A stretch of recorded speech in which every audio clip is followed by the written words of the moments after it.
ತನ್ನ ಜೀವಮಾನ ಪರ್ಯಂತ ಆಕೆ ಯಾವುದೇ ಋತು ಸಮಸ್ಯೆ ಅನುಭವಿಸಲ್ಲ.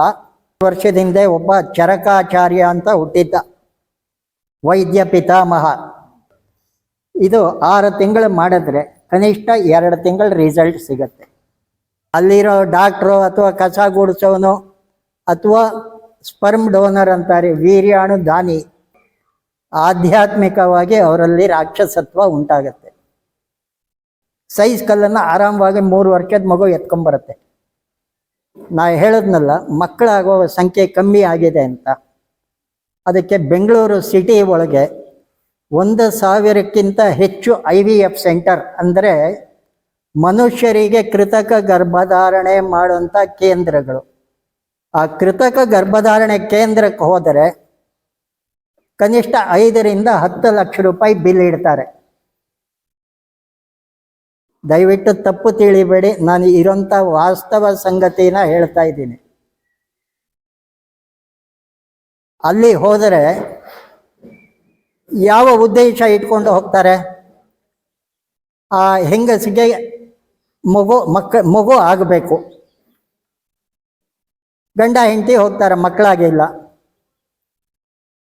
ಸೊ ಅವಾಗ ಏನು ಮಾಡ್ತಾರೆ, ಆ ಗಂಡಸಿನ ವೀರ್ಯಾಣುವಿನಲ್ಲಿ ಚಲನಾಶಕ್ತಿ ಇಲ್ಲದೆ ಇದ್ದರೆ ಆವಾಗ ಅವಂದೇ ಅಲ್ಲಿರೋ ಡಾಕ್ಟ್ರು ಅಥವಾ ಕಸ ಗುಡಿಸೋನು ಅಥವಾ ಸ್ಪರ್ಮ್ ಡೋನರ್ ಅಂತಾರೆ, ವೀರ್ಯಾಣು ದಾನಿ, ಅವ್ರದ್ದು ಯಾರ್ದೋ ಹಾಕಿ ಕಳಿಸ್ತಾರೆ. ಅಕಸ್ಮಾತ್ ಆ ಹುಟ್ಟೋಂಥ ಮಕ್ಕಳು ಯಾರೇ ಇದ್ದಾರೆ ಅವ್ರದ್ದು DNA ಮಾಡಿಸಿದ್ರೆ ಆ ಕಡೆ ಗಂಡಂದು ಅಲ್ಲ, ಈ ಕಡೆ ಹೆಂಡತಿದು ಅಲ್ಲ.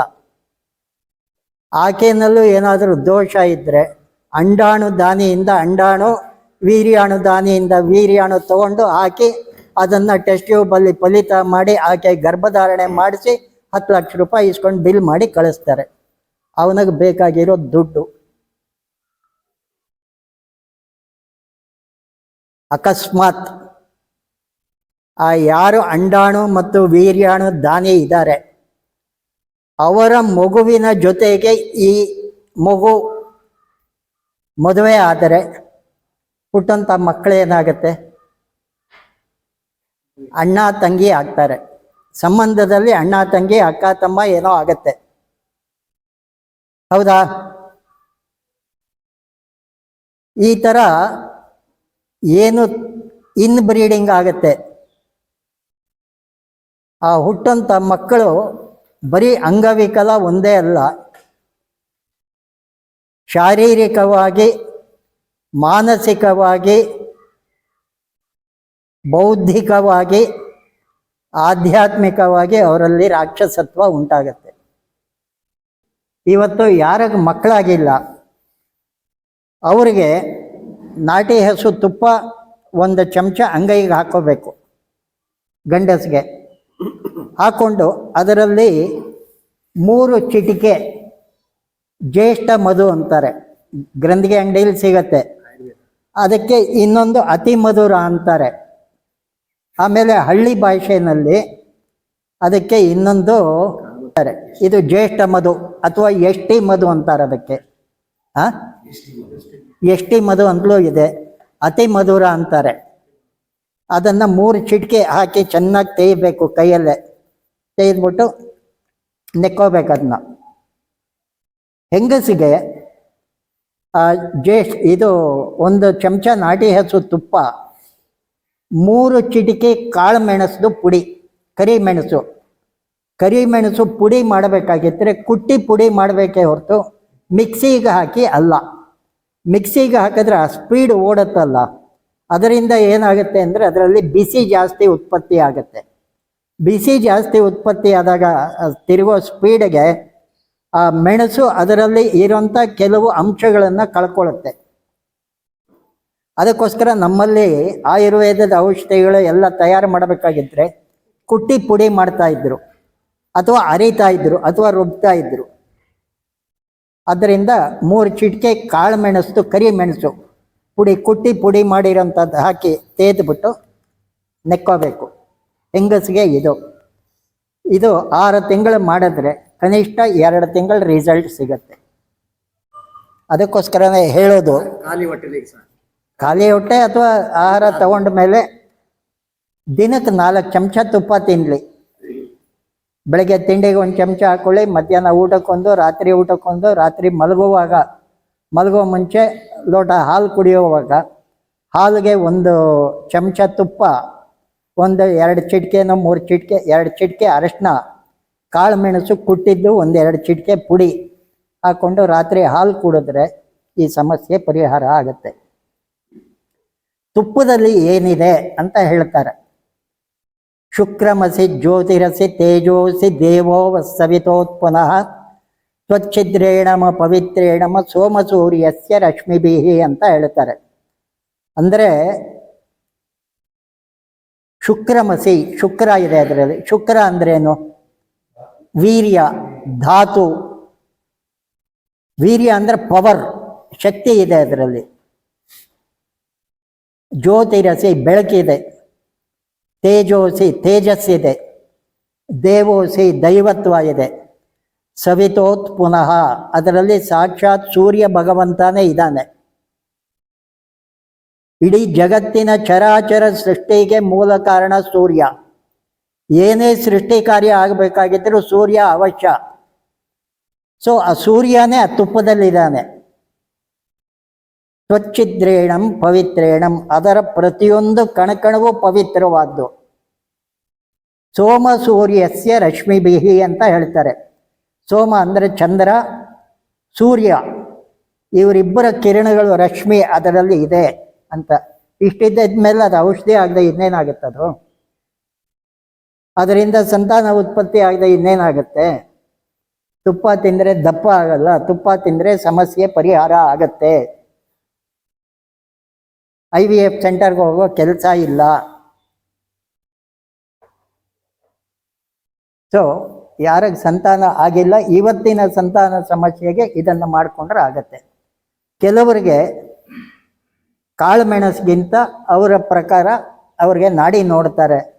ನೋಡಿ ಕಾಳು ಮೆಣಸು ಬದಲು ತುಳಸಿನ ಜಜ್ಜಿ ಇದು ಮಾಡಿ ಅದನ್ನು ಚೆನ್ನಾಗಿ ತೇದಾಗ ಅದು ಪೇಸ್ಟ್ ಥರ ಆಗತ್ತೆ. ಅವಾಗ ನಿಕ್ಕೋಬೇಕು. ನಮ್ಮಲ್ಲಿ ಹೆಣ್ಮಕ್ಳು ಋತುಮತಿ ಆದಾಗ ಮೊದಲು 16 ದಿವಸ ಎಳ್ಳುಂಡೆ ಕೊಡ್ತಾರೆ. ಕೊಬ್ಬರಿ, ಬೆಲ್ಲ, ಆಮೇಲೆ ತುಪ್ಪ, ಎಳ್ಳು ಹಾಕಿ ಅದನ್ನು ಉಂಡೆ ಮಾಡಿ ಕೊಡ್ತಾರೆ. 16 ದಿನ ಕೊಡ್ತಾರೆ. ನಮ್ಮ ಒಂದು 3-4 ಸಾವಿರ ವರ್ಷದ ಹಿಂದೆ ಒಬ್ಬ ಚರಕಾಚಾರ್ಯ ಅಂತ ಹುಟ್ಟಿದ್ದ, ವೈದ್ಯ ಪಿತಾಮಹ. ಆತ ಒಂದು ಗ್ರಂಥ ಬರೆದಿದ್ದಾನೆ, ಚರಕ ಸಂಹಿತೆ ಅಂತ. ಆ ಚರಕ ಸಂಹಿತೆ ವಿದೇಶಗಳಲ್ಲಿ ಮೆಡಿಸನ್ ಓದ್ತಾ ಇರುವಂಥ ವಿದ್ಯಾರ್ಥಿಗಳು ಯಾರು MBBS ಓದ್ತಾ ಇದ್ದಾರೆ ಅವ್ರಿಗೆಲ್ಲ ಅದು ಟೆಕ್ಸ್ಟ್ ಬುಕ್ ಆಗಿದೆ. ನಮ್ಮಲ್ಲಿ ಅದನ್ನು ಪುಸ್ತಕನ ಮುಟ್ಟಲ್ಲ. ಯಾಕೆಂದರೆ ಇದು ಹಳೆ ಕಾಲದ್ದು ಪುಸ್ತಕ, ಬೇಡ ಅಂತ. ಅದರಲ್ಲಿ ಆತ ಬರೀತಾನೆ, ಹೆಣ್ಣು ಮಗಳು ಋತುಮತಿ ಆದಮೇಲೆ ಒಟ್ಟು 60 ಋತುಚಕ್ರ ಅಂದರೆ 60 ಸೈಕಲ್ಲು ಪೀರಿಯಡ್ಸಲ್ಲಿ ಪ್ರತಿ ಸರ್ತಿ ಆಕೆ ಬಹಿಷ್ಠೆ ಆದಾಗ 3 ದಿವಸ ಒಂದೊಂದು ಎಳ್ಳುಂಡೆ ಕೊಡಬೇಕು. 1ನೇ ದಿವಸ, 2ನೇ ದಿವಸ, 3ನೇ ದಿವಸ, ಈ ಥರ 3 ದಿನ ಒಟ್ಟು 60 ಋತುಚಕ್ರ ಕೊಟ್ಟಾಗ ಆಕೆಯ ದೇಹದಲ್ಲಿ ಇಡೀ ದೇಹ ಎಷ್ಟು ಶುದ್ಧ ಆಗತ್ತೆ ಅಂದರೆ ತನ್ನ ಜೀವಮಾನ ಪರ್ಯಂತ ಆಕೆ ಯಾವುದೇ ಋತು ಸಮಸ್ಯೆ ಅನುಭವಿಸಲ್ಲ, ಗರ್ಭಧಾರಣೆ ಸಮಸ್ಯೆ ಆಗಲ್ಲ. ಗರ್ಭಧಾರಣೆಯಿಂದ ಇದು ಹೆರಿಗೆ ಆಗೋವರೆಗೂ ಯಾವುದೇ ಸಮಸ್ಯೆ ಆಗಲ್ಲ, ಹೆರಿಗೆ ಸಮಸ್ಯೆ ಆಗಲ್ಲ. ಆಮೇಲೆ ಮೆನೋಪಾಸ್ ಅಲ್ಲಿವರೆಗೂ ಸಮಸ್ಯೆ ಆಗಲ್ಲ ಅಂತ ಬರೀತಾನಾತ. ಬರೀ ಒಂದು ಎಳ್ಳುಂಡೆನಲ್ಲಿ ಅಷ್ಟು ಶಕ್ತಿ ಇದೆ ಅಂದರೆ ಆಕೆ ತನ್ನ ಹೆಂಗಸರಿಗೆ ಇರೋದೇ ಇದು ಸಮಸ್ಯೆ. ಇಷ್ಟು ಸಮಸ್ಯೆನ ಒಂದು ಎಳ್ಳುಂಡೆ ಪರಿಹಾರ ಮಾಡುತ್ತೆ ಅಂದರೆ ಹೇಳ್ತಾರೆ. ಇವತ್ತು ಮನೆಯಲ್ಲಿ ಕೊಡಿ ಅಂದರೆ ಕೆಲವರೆಲ್ಲ ಅದು ಉಷ್ಣ, ಅತಿ ಉಷ್ಣ, ಅದು ಕೊಡಬೇಡಿ ಅಂತಾರೆ. ಅದು ಹೀಟು ಕೊಡಬೇಕು. ಯಾಕೆ ಅಂದರೆ ಇವಾಗ ಏನಾದ್ರೂ ಉಕ್ಕಿದಾಗ ಬಿಸಿ ಜಾಸ್ತಿ ಆದಾಗ ಉಕ್ಕಿ ಆಚೆಗೆ ಬರುತ್ತೆ. ಅದೇ ರೀತಿ ಉಷ್ಣ ಜಾಸ್ತಿ ಆದಾಗ ಒಳಗಿರೋ ಕಲ್ಮಶ ಏನಿದೆ ಗರ್ಭಕೋಶದಲ್ಲಿ ಅದಷ್ಟನ್ನು ಆ ಎಳ್ಳುಂಡೆ ಆಚೆ ಹಾಕತ್ತೆ. ತಿಂದಿದ್ದು ಆ ಎಳ್ಳು ನಾವು ಏನು ಸ್ವೀಕಾರ ಮಾಡ್ತೀವಿ ಅಷ್ಟನ್ನು ಅದು ಶುದ್ಧೀಕರಣ ಮಾಡುತ್ತೆ. ಎಷ್ಟು ಶುದ್ಧೀಕರಣ ಮಾಡುತ್ತೆ ಅಂದರೆ ಆ ಗರ್ಭಕೋಶ ಕ್ರಿಸ್ಟಲ್ ಕ್ಲಿಯರ್ ಅಂತಾರೆ. ಅಂದರೆ ನೀರನ್ನು, ಪರಿಶುದ್ಧವಾಗಿರೋ ನೀರನ್ನು ನಾವು ನೋಡಿದ್ರೆ ಎಷ್ಟು ಶುದ್ಧವಾಗಿ ಈ ಕಡೆಯಿಂದ ಆ ಕಡೆ ಕಾಣುತ್ತೆ.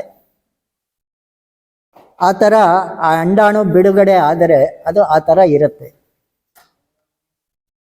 ಅಂಡಾಣು ಬಲಿಷ್ಠ ಆದಾಗ, ಅಂಡಾಣು ಅತ್ಯಂತ ಬಲಿಷ್ಠ ಆಗತ್ತೆ. ಆದಾಗ ಆ ಅಂಡಾಣುವಿಂದ ಹುಟ್ಟಂಥ ಮಕ್ಕಳು ಅತ್ಯಂತ ಬಲಿಷ್ಠರಾಗಿರ್ತಾರೆ. ಬಲಿಷ್ಠರಾಗಿದ್ದಾಗ ಯಾವುದೇ ರೀತಿಯಾದಂಥ ಸಮಸ್ಯೆ ಆಗಲ್ಲ. ರೋಗ ನಿರೋಧಕ ಶಕ್ತಿ ಜಾಸ್ತಿ ಆಗುತ್ತೆ. ರೋಗ ನಿರೋಧಕ ಶಕ್ತಿ ಜಾಸ್ತಿ ಆದಾಗ ಯಾವುದೇ ವ್ಯಾಕ್ಸಿನ್ ಅವಶ್ಯಕತೆ ಇಲ್ಲ. ಆಮೇಲೆ ಇನ್ನೊಂದು, ಇವರು ಹೇಳ್ದಂಗೆ ಮನೆಯಲ್ಲಿ ಒಂದು ನಾಟಿ ಹಸು ಇದ್ದರೆ ಅದೇ ಒಂದು ಡಾಕ್ಟ್ರ್ ಇದ್ದಂಗೆ. ಯಾವ ಹೆಣ್ಣು ಮಗಳು ಬಸರು ಅಂತ ಹೇಳಿ ಇವತ್ತು ಡಾಕ್ಟ್ರ್ ಹೇಳ್ತಾರೆ, ನಾಳೆಯಿಂದ ಆಕೆಗೆ ನಾಟಿ ಹಸು ಹಾಲನ್ನು ರಾತ್ರಿ ಹೆಪ್ಪಾಕಬೇಕು, ಬೆಳಿಗ್ಗೆಗೆ ಮೊಸರಾಗತ್ತದು. ಆ ಮೊಸರನ್ನು ಒಂದು ಬೆಳ್ಳಿ ಬಟ್ಲಲ್ಲಿ 1 ಗಂಟೆ ಕಾಲ ಇಡಬೇಕು. ಆ ಬೆಳ್ಳಿ ಬಟ್ಲಲ್ಲಿ ನೀವೇನಾದರೂ ಇಟ್ಟರೆ 1 ಅವರ್ಗಿಂತ ಜಾಸ್ತಿ ಒಂದು ಸ್ವಲ್ಪ ಏನಾದರೂ ಹಾಕಿಡಿ, ಕಪ್ಪಗಾಗೋಗಿರುತ್ತೆ ಅದು ಕೆಳಗಡೆ. ಅದಕ್ಕೆ ಒಂದು ಬಟ್ಲು ಪೂರ್ತಿ ಮೊಸರು, ಸುಮಾರು 1/4 ಲೀಟ್ರಷ್ಟು ಆ ಮೊಸರನ್ನು ಬೆಳ್ಳಿ ಬಟ್ಲಿಗೆ ಹಾಕಿ ಬೆಳ್ಳಿ ಬಟ್ಲಲ್ಲಿ ಇಡಿ. ಅದು ಆದ ನಂತರ ಆ ಬಸರಿ ಹೆಂಗಸು ಯಾರಿದ್ದಾರೆ ಆಕೆ ಆ ಮೊಸರು ಕುಡಿಬೇಕು. ಕುಡಿದ ಮೇಲೆ ಯಾವತ್ತುವರೆಗೂ ಆಕೆಗೆ ಹೆರಿಗೆ ಆಗೋವರೆಗೂ ಪ್ರತಿನಿತ್ಯ ಕುಡಿಬೇಕು. ಇವತ್ತು ಅದನ್ನು ಕುಡಿಯೋಕ್ಕೆ ಶುರು ಮಾಡಿದ ಮೇಲೆ ಆ ಕೆಮಿಕಲ್ ರಿಯಾಕ್ಷನ್ನಿಂದ ಗರ್ಭದಲ್ಲಿ ಇರೋಂಥ ಮಗು ಏನಾದರೂ ನ್ಯೂನತೆ ಇದ್ದರೆ ಅಥವಾ ಅದಕ್ಕೇನಾದರೂ ಅವಶ್ಯಕತೆ ಇದ್ದರೆ ಎಲ್ಲದನ್ನು ಸೆಟ್ರೈಟ್ ಮಾಡುತ್ತದು. ಆ ಮೊಸರಿಗೆ ಅಷ್ಟು ಶಕ್ತಿ ಇದೆ. ಅದು ಆ ಹುಟ್ಟಂಥ ಮಕ್ಕಳು ಹೆಂಗಿರ್ತಾರೆ ಅಂತ ಅದರಲ್ಲಿ ಬರೀತಾನೆ.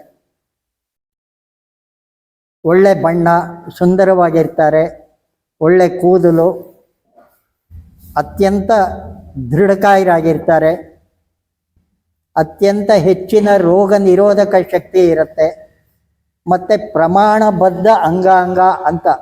ಅಂದರೆ 30 ಸೆಂಟಿಮೀಟ್ರು ಅಂದರೆ 30 ಸೆಂಟಿಮೀಟರ್, 2 ಕಿವಿ ಅಳತೆ ಮಾಡಿದ್ರೆ 30 ಇರಬೇಕು, 15 ಇರಬೇಕು, 6 ಸೆಂಟಿಮೀಟರ್ ಇರಬೇಕು, ಬೆರಳು ಎಷ್ಟುದ್ದ ಇರಬೇಕು ಅಂತ ಪಟ್ಟಿ ಹಿಡಿದು ಅಳತೆ ಮಾಡಿ ತಯಾರು ಮಾಡ್ದಂಗೆ ಇರುತ್ತೆ ಅಂತ ಪ್ರಮಾಣಬದ್ಧ ಅಂಗಾಂಗ ಅಂತ ಬರೀತಾನಾತ. ಅಂದರೆ ಒಂದು ಮೊಸರು ಕುಡಿದ್ರೆ ಇವತ್ತು ಅಂಗವಿಕಲ ಬುದ್ಧಿಮಾಂದ್ಯ ಮಕ್ಕಳು ಯಾರು ಹುಟ್ಟುತ್ತಾರೆ ಅದನ್ನೂ ಆಗಲ್ಲ ಅದರಲ್ಲಿ ಅಂತ ಬರೀತಾನಾತ. ಆ ಥರ ಅತ್ಯಂತ ಉತ್ತಮವಾದ ಮಕ್ಕಳು ಹುಡ್ತವೆ ಅಂತ. ಬರೀ ಒಂದು ಮೊಸರು 1 ಗಂಟೆ ಹೊತ್ತು ಬೆಳ್ಳಿ ಬಟ್ಲಲ್ಲಿ ಇಟ್ಟಿದ್ದು. ಅದು ಆದಮೇಲೆ ಹೆರಿಗೆಗೆ 2 ದಿನ ಮುಂಚೆ ನಾಡಿದ್ದಿಗೆ ಡೇಟ್ ಕೊಟ್ಟಿದ್ದಾರೆ. ಇವತ್ತು ಮತ್ತು ನಾಳೆ 2 ದಿವಸ ನಾಟಿ ಹಸು ಸಗಣಿ, ಅದು ಸಗಣಿ ಹಾಕಿದಾಗ ಕೈಯಲ್ಲಿ ಹಿಡ್ಕೋಬೇಕು. ಅದನ್ನು ಒಂದು ಬಿಳಿ ಬಟ್ಟೆಯಲ್ಲಿ ಹಾಕಿ ಚೆನ್ನಾಗಿ ಹಿಂಡಬೇಕು. ಹಿಂಡಿದಾಗ ಒಂದಿಷ್ಟು ರಸ ಬರುತ್ತದು, ಅದಕ್ಕೆ ಗೋರಸ ಅಂತ ಕರೀತಾರೆ.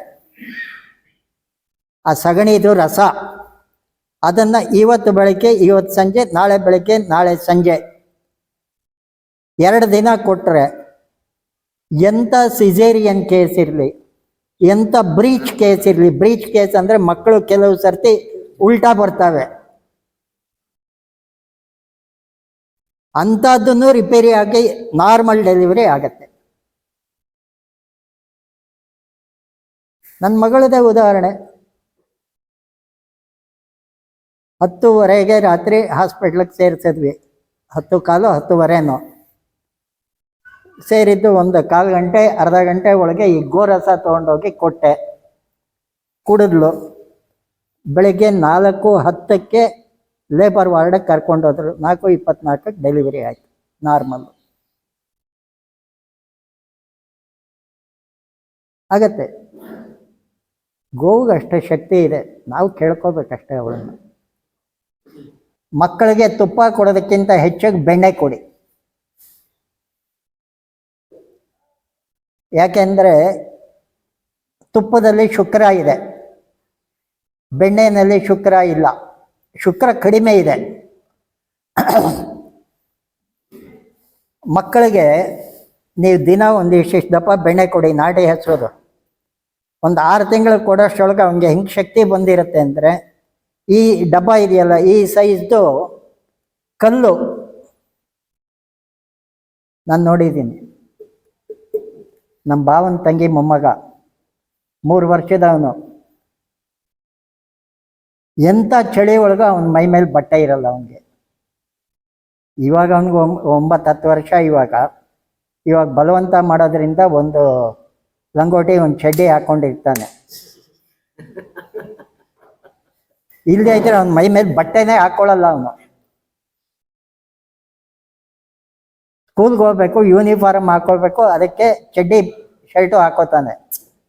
ಮನೆಗೆ ಬರ್ತಾ ಇದ್ದಂಗೆ ರೋಡಲ್ಲೇ ಅವ್ನ ಶರ್ಟ್ ಬಟನ್ ಎಲ್ಲ ಬಿಚ್ಚಿಬಿಟ್ಟಿರ್ತಾನೆ. ಬರ್ತಾ ಇದ್ದಂಗೆ ತೆಗೆದಾಕ್ಬಿಡ್ತಾನೆ. ಎಂತ ಇದ್ದಿದ್ರು ಚಳಿ ಆಗಲ್ಲ ಅವನಿಗೆ. 3 ವರ್ಷದ ಹುಡುಗ ಸೈಜ್ ಕಲ್ಲೇ ಎತ್ಕೊಂಬರೋನು. ಆ ಸೈಜು ಬೆಳಗ್ಗೆ ಎದ್ದಿದ ತಕ್ಷಣ ಸೀದಾ ಕೊಟ್ಟಿಗೆಗೆ ಹೋಗೋ, ಅಲ್ಲುಜಿ ಮುಖನೂ ಇಲ್ಲ. 2 ವರ್ಷದ ಹುಡುಗ ಕೆಚ್ಚಲ್ಗೆ ಬಾಯಿ ಹಾಕಿ ಎಷ್ಟು ಬೇಕು ಹಾಲು ಕುಡಿದ್ಬಿಡೋನು. ಮನೇಲಿ ಒಂದು 50-60 ನಾಟಿ ಹಸು ಇತ್ತು, ಹಾಲು ಕುಡಿದು ಬಿಡೋನು. ಎಷ್ಟು ಬೇಕು ಕುಡಿಯೋನು. ಒಂದೊಂದು ದಿನ ಒಂದೊಂದು ಹಸುದು ಕುಡಿಯೋನು. ಅವನು ಹಾಲು ಕುಡಿಯೋನು. ಸೀದಾ ಜಮೀನು ಒಂದು 80 ಎಕರೆವರೆಗೂ ಇದೆ ಅವ್ರದ್ದು. ಜಮೀನಲ್ಲಿ ಕೆಲಸದವರೆಲ್ಲ ಗುಡಿಸ್ಲು ಹಾಕ್ಕೊಂಡಿರೋರೆಲ್ಲ ಹೋಗೋದು, ಯಾವುದೋ ಒಂದು ಗುಡಿಸ್ಲಲ್ಲಿ ರೊಟ್ಟಿ ತಟ್ತಾ ಇರೋರು. ಒಂದು 2-3 ರೊಟ್ಟಿ ತಿನ್ಕೊಂಡು ಮನೆಗೆ ಹೋಗೋನು. ಅಷ್ಟೊತ್ತಿಗೆ ಅವ್ರ ಅಜ್ಜಿ ಮಜ್ಜಿಗೆ ಕರೆದು ಇಟ್ಟಿರೋರು. ಒಂದಿಷ್ಟು ದಪ್ಪ ಬೆಣ್ಣೆ, ಒಂದು ದೊಡ್ಡ ನಿಂಬೆಹಣ್ಣು ಗಾತ್ರದ ಬೆಣ್ಣೆ ತಿನ್ನೋನು. ಒಳ್ಳೆ ಶಕ್ತಿ ಬರುತ್ತೆ. ಮಕ್ಳಿಗೆ ಬೆಣ್ಣೆ ಕೊಡಿ. ರೊಟ್ಟಿ ಮಾಡಿದ್ರೆ ರೊಟ್ಟಿಗೆ ಬೆಣ್ಣೆ ಹಾಕಿ, ತುಪ್ಪಕ್ಕಿಂತ, ಮತ್ತು ಬೆಲ್ಲ ಹಾಕಿ, ಮೊಸರು ಬೆಲ್ಲ ಕೊಡಿ.